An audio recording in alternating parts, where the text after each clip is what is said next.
In 1984, I, as an adolescent observer of current events, along with millions of people the world over, were exposed to shocking media reports exposing the devastating famine in Ethiopia. Several groups sought to help, both by raising funds as well as raising awareness. Among the first high-profile examples of celebrities and entertainers banding together in this manner was the group Band Aid, based in London, England. Organized by Boomtown Rats vocalist Bob Geldof in conjunction with Ultravox vocalist Midge Ure, the group consisted of several famous British pop stars and recorded the song Do They Know It's Christmas on the 25th of November of 1984. Their single was released 4 days later, just in time for the Christmas season.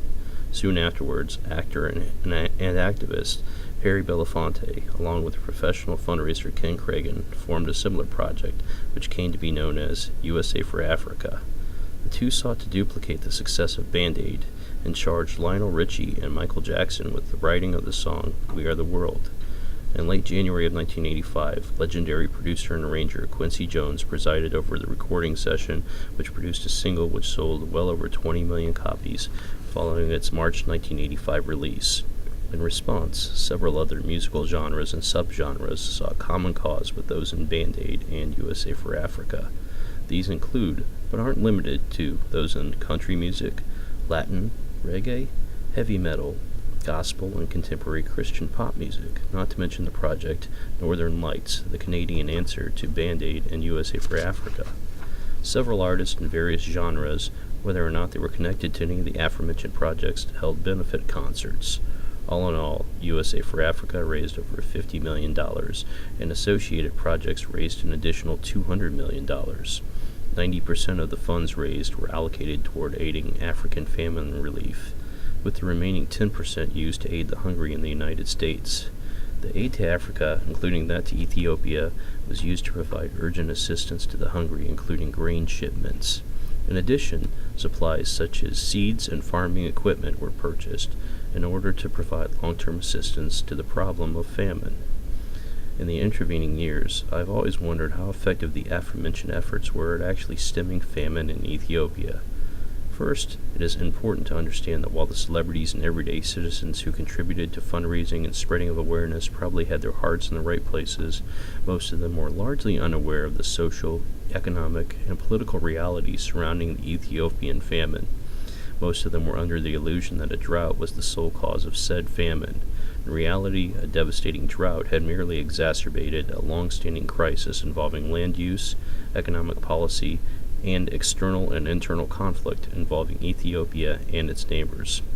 To truly understand the tragic events concerning the Ethiopian famine of the mid-1980s, one must understand the history of the nation, especially its recent history. For thousands of years, Ethiopia has been an agricultural nation. This persists to the present day, as 85% of Ethiopia's population are small subsistence farmers, and 90% of the nation's exports are agricultural. After a 1974 revolution which toppled Emperor Haile Selassie, after almost 40 years in power, the Provisional Military Administrative Council, or the Derg, which is the word for council, took power. Led by Mengistu Haile Mariam, this Marxist group purported to establish a People's Democratic Republic, which promised to work closely with the rural dwellers and farmers. In order to consolidate power, they constructed a new social myth which posited the superiority of their ideology due to the advantages of utilizing scientific socialism and central planning. A key element of their radical socialist anti-capitalist program was the elimination of feudalism. As such, the 1975 Nationalization of Rural Land Proclamation ostensibly aimed to distribute wealth and resources, such as farmland, in a more equitable fashion. This was done by redistributing lands to poor Ethiopians, including many previously landless peasants and tenant farmers, and a system designed to encourage large collective farms. This system was supposedly more efficient as well as socially equitable, as the crops grown were to be managed and distributed by the government to feed the masses. However, the program also had the effect of disenfranchising and angering thousands of farmers and rural villagers whose land was ripped from them. This led to mass violence and a growing distrust and opposition of the Derg regime. As the regime implemented this program, there was largely a lack of organization and oversight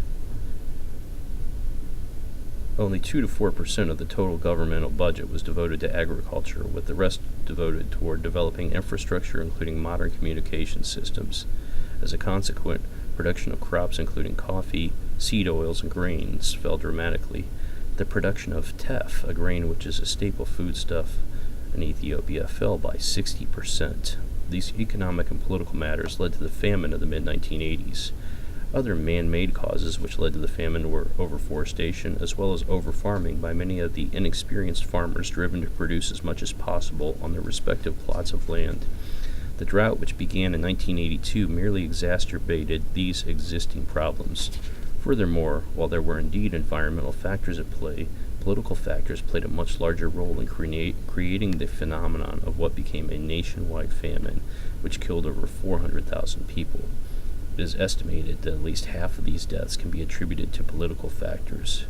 The Derg actively conscripted tens of thousands of rural men, including farmers, into their 300,000-man army, knowing that this would lead to a lack of both farmers and farm laborers necessary to maintain fertile lands, harvest crops, and manage livestock. In addition, the Derg regime redirected millions of dollars of funds originally allocated toward farm equipment and supplies such as fertilizer to fund military purchases. It was also revealed that millions of dollars in foreign aid intended for humanitarian relief was misappropriated once again to fund the Ethiopian military. Much of this conscription was due to the fact that Ethiopia faced several external and internal military threats. In 1977, they were invaded by neighboring Somalia. Dating back to the early 1960s, they fought a protracted internal war with the Ethiopian region of Eritrea, a mineral-rich area possessing vital ports along the Red Sea, within the borders of Ethiopia. Eritrea eventually gained independence in 1993. In addition, Ethiopia fought a similar conflict with the region of Tigray. Most of those opposing the Derg resided in the north. The military forced the relocations of hundreds of thousands of citizens, often forcing them to abandon productive farmland. Furthermore, food was often used as bait, thus throwing individuals across military boundary lines into zones where they can be controlled and monitored. The use of food as bait was also employed as a means of convincing men to join the military. These men were often seeking to feed not only themselves but their hungry families as well. An estimated 3,000 to 4,000 men, women, and children seeking to avoid injustice fled across Ethiopia's border into the neighboring Sudan, thus foisting a refugee crisis on an already impoverished nation. In the aftermath of Band-Aid and USA for Africa, many U.S. citizens looked to their government to help solve problems in Ethiopia. In reality, most of American citizens did not realize the extent that U.S. foreign policy had helped support both the repressive Salassi regime as well as its socialist successor, the Derg. In 1973, as President Nixon and his administration were bogged down with the growing Watergate scandal, it was determined that the USS's Kagnu communication base, located in Asmara, was now redundant, as the U.S. had recently built a similar base on the island of Diego Garcia in the nearby Indian Ocean. Thus, Emperor Salassi's requests for further U.S. aid were rebuffed. During the 1980s, as the Soviet Union provided millions in military aid to Ethiopia, the Reagan administration persisted in a sort of hands-off policy, wherein hundreds of millions of food aid was delivered to Ethiopia, while the administration hesitated to criticize the human rights abuses of a radical socialist government, hoping that they would eventually relent from their alliance with the Soviet Union. Also, it was perceived that it was in the best interest of the U.S. that Eritrea, which possessed many vitally important shipping ports, remain in Ethiopian possession. In light of this, while the millions in aid raised by charities did help a great many people, the continued U.S. support of the Derg regime helped them continue in the disastrous, unjust policies which caused widespread famine and violence.